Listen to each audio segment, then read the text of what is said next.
উফি দূৰ কৰাৰ ঘৰুৱা উপায় মাত্ৰ এদিন ব্যৱহাৰ কৰক আৰু আপোনালোকৰ উফি একেবাৰে দূৰ হৈ যাব। মাত্ৰ এদিন ব্যৱহাৰ কৰাৰ পিছতে আপোনালোকে ৰিজাল্ট দেখা পাব। আধা ঘণ্টা ৰাখিলেই হ'ল আপোনালোকে। মাত্ৰ 3টা বস্তু ব্যৱহাৰ কৰি মই এই হোম ৰেমেডি বনাইছোঁ। আৰু এই 3টা বস্তু সকলোৰে ঘৰতে থাকে আৰু গোটেইকেইটা বস্তুৱে আমাৰ চুলিৰ কাৰণে বহুত বেছি ভাল হয়। আপোনালোকে মাত্ৰ এদিন ব্যৱহাৰ কৰি চাওক। বহুতে মোক কমেণ্ট কৰি আছিলে উফিৰ ওপৰত এটা ভিডিঅ' দিবলৈ। আজি আপোনালোকৰ মাজলৈ লৈ আহিছোঁ। ভিডিঅ'টো শেষলৈকে চাব কাৰণ আমাৰ উফিৰ সমস্যা সকলোৰে হয় আৰু এই হোম ৰেমেডিটোৱে আপোনালোকৰ উফিৰ সমস্যা একেবাৰে দূৰ কৰি দিব। যিসকলৰ উফিৰ সমস্যা আছে তেওঁলোকেতো জানেই উফি আমাৰ চুলিখিনি কিমান বেছি ডেমেজ কৰি পেলাই। চুলিৰ গুৰি একেবাৰে মজবুত নোহোৱা হয়। চুলি সৰা সমস্যা হয় উফিৰ পৰা। বহুত বেছি আমাৰ চুলিখিনি বেয়াও হৈ যায়। আপোনালোকে সেইটো কাৰণে এই হোম ৰেমেডিটো ব্যৱহাৰ কৰক। চাব বহুত কম সময়ত মুঠতে এদিনতে আপোনালোকৰ উফি দূৰ হ'ব। আৰু আপোনালোকে এই হোম ৰেমেডিটো কেনেদৰে লগাব লাগিব, কিমান সময় লগাব লাগিব, কেইদিনৰ মূৰে মূৰে লগাব লাগিব সকলোখিনি ক'ম মই আপোনালোকক। ভিডিঅ'টো অলপো স্কিপ নকৰিব, তেতিয়াহে আপোনালোকে ভালদৰে বুজি পাব আৰু আপোনালোকে ৰিজাল্টটো ভাল পাব। আৰু মই ডেইলি আপোনালোকৰ মাজলৈ স্কিন কেয়াৰ আৰু হেয়াৰ কেয়াৰ হোম ৰেমেডিসমূহ আনি থাকোঁ। যদি আপোনালোকে চাই থাকিব বিচাৰে মোৰ চেনেলটো ছাবস্ক্ৰাইব কৰি ল'ব। আৰু আজি ভিডিঅ'টো ক'ৰ পৰা চাই আছে সেয়া জনাবলৈ নাপাহৰিব আৰু কেনেকুৱা পাইছে সেয়াও জনাব। প্ৰথমতে মই ভিডিঅ'টো ষ্টাৰ্ট কৰাৰ আগতে আপোনালোকক এটা ভাল চেম্পুৰ নাম কৈছোঁ, যিটো চেম্পু আপোনালোকৰ উফি মাত্ৰ এদিনতে দূৰ কৰিব পাৰিব। আপোনালোকে যদি হোম ৰেমেডিটোৰ লগতে এটা ভাল উফি দূৰ কৰা চেম্পু ব্যৱহাৰ কৰে তেন্তে উফিৰ সমস্যা একেবাৰেই নোহোৱা হ'ব। বহুতে কমেণ্টটো কৰি আছিল উফি দূৰ কৰা এটা ভাল চেম্পুৰ নাম ক'বলৈ। আপোনালোকে পিলগ্ৰীমৰ নন ড্ৰাইং এণ্টি ডেণ্ড্ৰাফ চেম্পুটো ব্যৱহাৰ কৰিব পাৰে। বহুত বেছি ভাল হয়। ইয়াত কেমিকেল ফ্ৰী হয়। তাৰ লগতে 100% আপোনালোকৰ উফি দূৰ হ'ব।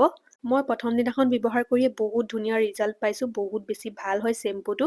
উফি দূৰ কৰা চেম্পুবোৰে আমাৰ চুলিখিনি বহুত বেছি ড্ৰাই কৰে, কিন্তু এইটো হৈছে non drying anti dandruff shampoo, যিটোৱে আপোনালোকৰ উফি দূৰ কৰাৰ লগতে চুলিখিনি চিল্কি স্মুথো কৰি ৰাখিব। মই লিংক বাৰু ডেছক্ৰিপশ্যনতে দি থ'ম, আপোনালোকে তাতে ক্লিক কৰি অৰ্ডাৰ কৰিব পাৰিব। মই দিয়া লিংকত ক্লিক কৰি অৰ্ডাৰ কৰিলে এটা ধুনীয়া ডিছকাউণ্টো পাই যাব। তলতে আপোনালোকে দেখা পাব ওলাই থাকিব লিংকটো, তাতে ক্লিক কৰি দিলেই হ'ল। আৰু এতিয়া আহক হোম ৰেমেডিটো বনাওঁ। তাৰ কাৰণে আমাক লাগিব মিঠাতেল। যদি আপোনালোকৰ ওচৰত খাটি মিঠাতেল আছে ঘৰুৱা, সেইটোতো বহুত বেছি ভাল হ'ব। যদি নাই আপোনালোকে যিটো চব্জি খাবলৈ আমি ব্যৱহাৰ কৰোঁ সেয়া ল'লেই হ'ল। আৰু মিঠাতেলে আমাৰ চুলিৰ পৰা উফি দূৰ কৰাত বহুত বেছি হেল্প কৰে। তাৰ লগতে নতুন চুলিও গজে আৰু চুলিখিনি মজবুতো হয়। বহুত বেছি ভাল হয় আমাৰ চুলিৰ কাৰণে। যিসকলে লগায় তেওঁলোকেতো জানেই। তাৰপিছত লাগিব আমাক নেমু, আৰু নেমুৱে উফি দূৰ কৰাত বহুত বেছি হেল্প কৰে। তাৰ লগতে আমাৰ চুলিৰ গুৰি মজবুত কৰে, নতুন চুলিও গজাত সহায় কৰে। তাৰ লগতে আমাৰ চুলিৰ গুৰি বহুত ধুনীয়াকৈ চাফা কৰে। আৰু কিছুমানৰ চুলি ধোৱাৰ দুদিনৰ পিছতে চাবচোন চুলিখিনি বহুত বেছি অইলি হৈ যায়। সেই সমস্যাটোও নেমুৰ ৰসে দূৰ কৰে।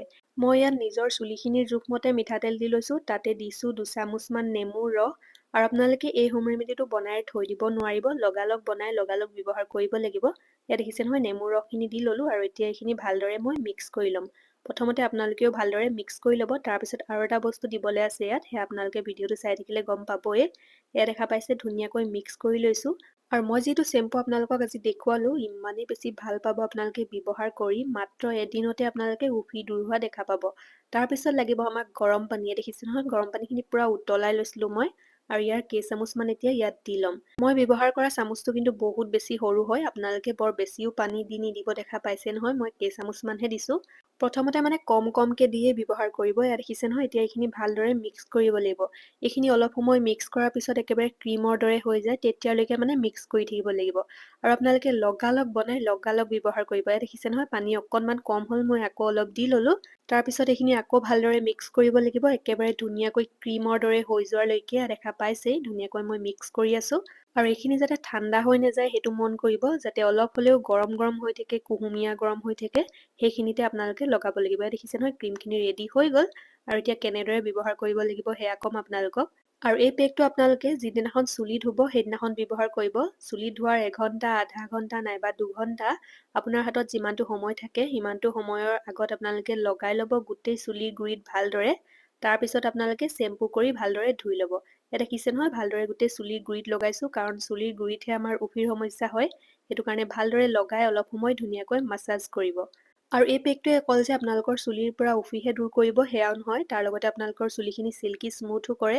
চুলিৰ গুৰিও মজবুত কৰে আৰু চুলি নতুন গজাতো সহায় কৰে। বহুত বেছি ভাল হয়। আপোনালোকে যেতিয়া ব্যৱহাৰ কৰিব নিজে ৰিজাল্ট দেখা পাব। ইয়াত দেখিছে নহয় গোটেই চুলিখিনিতে লগাই ল'লোঁ। আধা ঘণ্টা, এঘণ্টা, দুঘণ্টা যিমান সময় পায় আপোনালোকে ৰাখি তাৰপিছত ধুনীয়াকৈ ধুই ল'লেই হ'ল, কিন্তু গোটেই ৰাতি ৰাখিব নালাগে। আপোনালোকে ইমানকণ সময় ৰাখিলেই বহুত ধুনীয়া ৰিজাল্ট পাব। আৰু পেকটো লগোৱাৰ পিছত যেতিয়া আপোনালোকে চুলিখিনি ধুব, তেতিয়া আপোনালোকে কি কৰিব, চেম্পু লগাই অলপ সময় ঘঁহি ল'ব। তাৰপিছত 5 মিনিট চুলিখিনিত তেনেকৈ চেম্পুখিনি থৈ দিব। তাৰপিছতহে আপোনালোকে ঠাণ্ডা পানীৰে ধুই ল'ব। চাব, বহুত ধুনীয়াকৈ আপোনালোকৰ উফিখিনি একেবাৰে দূৰ হৈ যাব। চেম্পু সানি লগালগ ধুই দিলে চুলিখিনি কেতিয়াও ভালদৰে চাফা নহয়, সেইটো কাৰণে আপোনালোকে অলপ সময় ভালদৰে ঘঁহি ল'ব চেম্পুখিনি চুলিত। তাৰপিছত 5 মিনিট ৰাখি থ'ব তেনেদৰে। তাৰপিছত ধুনীয়াকৈ ঠাণ্ডা পানীৰে ধুই ল'ব। চাব, বহুত ধুনীয়া আপোনালোকে ৰিজাল্ট দেখা পাব। আৰু এইখিনি মই এতিয়া এঘণ্টামান ৰাখি থ'ম, তাৰপিছত ধুই ল'ম। আৰু চেম্পুটোৰ লিংক মই দিয়ে থৈছোঁ, তাতে ক্লিক কৰি আপোনালোকে অৰ্ডাৰ কৰিব পাৰিব। আজিলৈ আহিছোঁ, দিয়ক, বাই।